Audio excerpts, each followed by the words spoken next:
আসসালামু আলাইকুম। এখন শুনবেন সংবাদ শিরোনাম।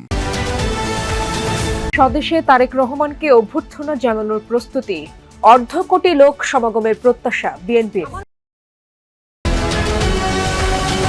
গুম নির্যাতনের মামলায় ট্রাইব্যুনালে শেখ হাসিনা সহ 17 জনের বিচার শুরু।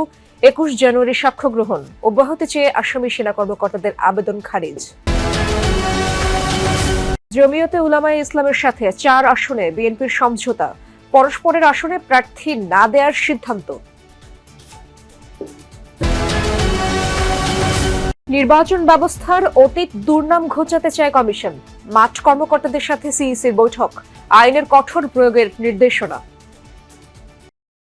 আসসালামু আলাইকুম। এতক্ষণ শুনছিলেন সংবাদ শিরোনাম, এখন শুনবেন বিস্তারিত। বিএনপির ভারপ্রাপ্ত চেয়ারম্যান তারেক রহমানের দেশে ফেরা উপলক্ষে রাজধানীতে শুভেচ্ছা বিনিময়ের প্রস্তুতি নিচ্ছে দলটি। অর্ধ কোটি মানুষের সমাগম প্রত্যাশা করছে বিএনপি, জানিয়েছেন দলের সিনিয়র যুগ্ম মহাসচিব রুহুল কবির রিজভী। দুপুরে সংবর্ধনা অনুষ্ঠানের কার্যক্রম পরিদর্শনে গিয়ে একথা বলেন তিনি। রিজভী আরও বলেন, এটি সমাবেশ নয়, শুভেচ্ছা বিনিময়। এর মধ্যে দেশের বিভিন্ন প্রান্ত থেকে মানুষ আসতে শুরু করেছে। তিনি আরও বলেন, তারেক রহমানের নিরাপত্তা নিশ্চিতের দায়িত্ব প্রথমত সরকারের, তারপর দলের। 3 দিন ধরে বিশ্ব রোড থেকে পূর্বাঞ্চলমুখী 300 ফিট সড়কের একটি অংশে চলছে মঞ্চ তৈরির কাজ। সব জল্পনা কল্পনার অবসান ঘটিয়ে দীর্ঘ 17 বছরের বেশি সময় পর 25শে ডিসেম্বর দেশে ফিরছেন তারেক রহমান।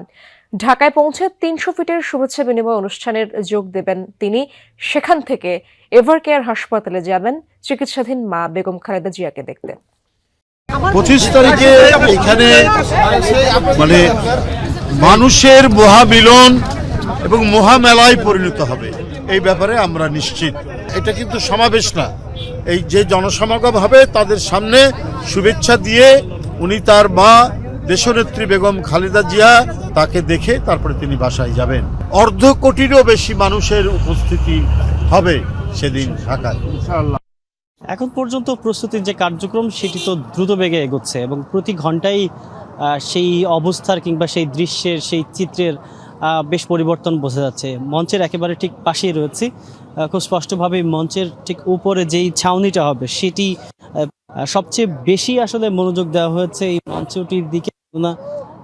300 ফিট মহাসড়কের একেবারে যে লোকাল লেনটি রয়েছে সেখানে রাস্তার মধ্যেই মঞ্চটি তৈরি করা হয়েছে এবং আইনশৃঙ্খলা বাহিনীর সদস্যরা দফায় দফায় আজকে সকাল থেকে এখন পর্যন্ত জায়গাটি পরিদর্শন করেছে। সকালবেলাতে আমরা সেনা সদস্যদের দেখেছিলাম, এখন আমরা দেখতে পাচ্ছি পুলিশের কয়েকজন ঊর্ধ্বতন কর্মকর্তা। তারা আওয়ামী শাসনামলে র্যাবের টিএফআই সেলে ব্যারিস্টার আরমান সহ 14 জনকে গুম ও নির্যাতনের মামলায় শেখ হাসিনা, তারিক আহমেদ সিদ্দিক, সাবেক ও বর্তমান সেনা কর্মকর্তা সহ 17 জনের বিরুদ্ধে অভিযোগ গঠন করে বিচার শুরুর আদেশ দিয়েছেন ট্রাইব্যুনাল।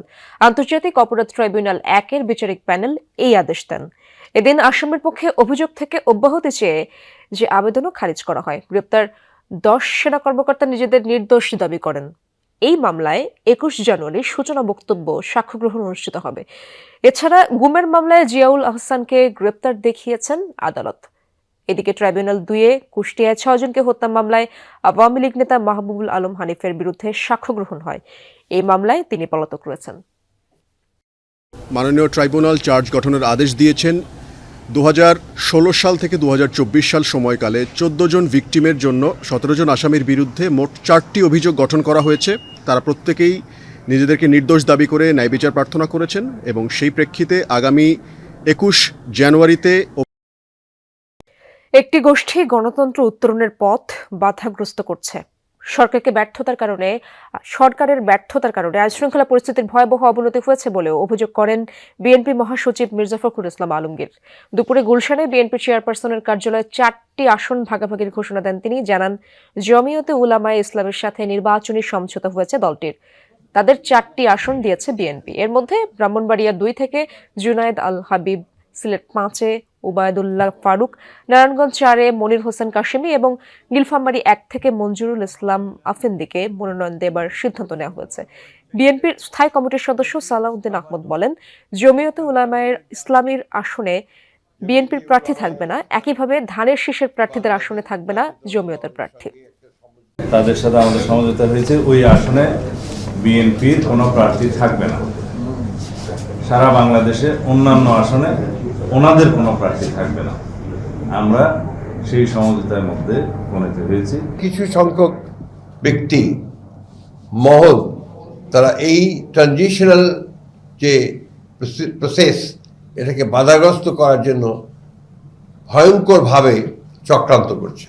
আমরা বিএনপিকে 3 টার্ম দেখছি, যার কারণে আমরা বিএনপির উপরে আস্থা রাখতে পারি। নির্বাচন ব্যবস্থা ধ্বংস করেছে ইসি, এই অপবাদ ঘুচাতে চায় বর্তমান কমিশন। আইনের শাসন নিশ্চিত হলে সেটা সম্ভব বলে মনে করেন প্রধান নির্বাচন কমিশনার এএমএম নাসিরউদ্দিন। শান্তিপূর্ণ ও সুষ্ঠু নির্বাচনে সবার জন্য সমানভাবে আইন প্রয়োগ, সঠিকভাবে দায়িত্ব পালনের নির্দেশ দেন তিনি। এ সময় পুলিশের মহাপরিদর্শক জানান, নানা প্রতিবন্ধকতা সত্ত্বেও সফল ও শান্তিপূর্ণ নির্বাচন করতে সক্ষম বাহিনী। বিগত সময়ে যে ভোট দিতে না ত্রয়োদশ জাতীয় সংসদ নির্বাচন ও গণভোট উপলক্ষে রিটার্নিং অফিসার ও মাঠ প্রশাসনের কর্মকর্তাদের সাথে নির্বাচন ব্যবস্থাপনা বিষয়ক মতবিনিময় সভা। উপস্থিত ছিলেন বিভাগীয় কমিশনার, ডিসি, পুলিশের আইজি, স্বরাষ্ট্র ও জনপ্রশাসন মন্ত্রণালয়ের প্রতিনিধিরাও। এনরোলমেন্ট প্রসেস সেটা করি নাই। সূচনা বক্তব্যে সিইসি বলেন, সুষ্ঠু নির্বাচন আয়োজনে এবার দায়িত্ব পালনে ব্যর্থ হওয়ার সুযোগ নেই। সেক্ষেত্রে ভবিষ্যৎ প্রজন্মকে জবাব দিতে পারবে না কেউ। নির্বাচনের সাথে জড়িত প্রত্যেককে আইন মেনে চলার নির্দেশ দেন সিইসি। আহ্বান জানান লেভেল প্লেইং ফিল্ড নিশ্চিতের। আমরা যদি সঠিকভাবে দায়িত্ব পালনে ব্যর্থ হই, আমরা আমাদের ভবিষ্যৎ প্রজন্মকে জবাব দিতে পারবো না রে ভাই। এই দেশটা আমার, আপনার, সকলের দেশ। এই দেশটাকে সঠিকভাবে সঠিক অবস্থায় রেখে যাওয়া এটা আমাদের দায়িত্ব। নির্বাচন সফল, শান্তিপূর্ণ পরিবেশ নিশ্চিত ও আইনের শাসন প্রতিষ্ঠায় সর্বশক্তি দিয়ে কাজ করবে আইন শৃঙ্খলা রক্ষাকারী বাহিনী। তুলে ধরেন তাদের সক্ষমতার কথাও। প্রশাসনিক এবং পুলিশি ব্যবস্থা গ্রহণের মাধ্যমে নিয়ন্ত্রণ করে থাকি। এবারও তার বার্তায় ঘটবে না। পুলিশ প্রাইমেসি প্রতিষ্ঠা এবং প্রশাসনিক কঠোর পদক্ষেপ গ্রহণের মাধ্যমে আমাদেরকে আমাদের উদ্দিষ্ট লক্ষ্য হাসিল করতে হবে। যেহেতু একদিনে 2 ভোট, প্রতিবন্ধকতা ও উত্তরণের পরামর্শ দেন নির্বাচনী কর্মকর্তা ও ম্যাজিস্ট্রেটরা। অতীতের যে কোনো সময়ের তুলনায় নিরপেক্ষ নির্বাচন করার প্রত্যয় ব্যক্ত করেন তারা। আমরা বিশ্বাস করি এবং আমরা আশা রাখি যে আমাদের এই দায়িত্ব আমরা সঠিকভাবে পালন করব। আমরা গণভোটের প্রচার প্রচারণা সম্পর্কে উদ্বুদ্ধকরণের জন্য একটি কর্ম পরিকল্পনা মন্ত্রিপরিষদ বিভাগ থেকে আমরা 22শে ডিসেম্বর গতকাল আমরা একটি কর্ম পরিকল্পনা প্রণয়ন করে একটি পত্র জারি করেছি। আইন বিধিবিধান মেনে কাজ করলে ইসি পাশে থাকবে, আশ্বস্ত করেন প্রধান নির্বাচন কমিশনার।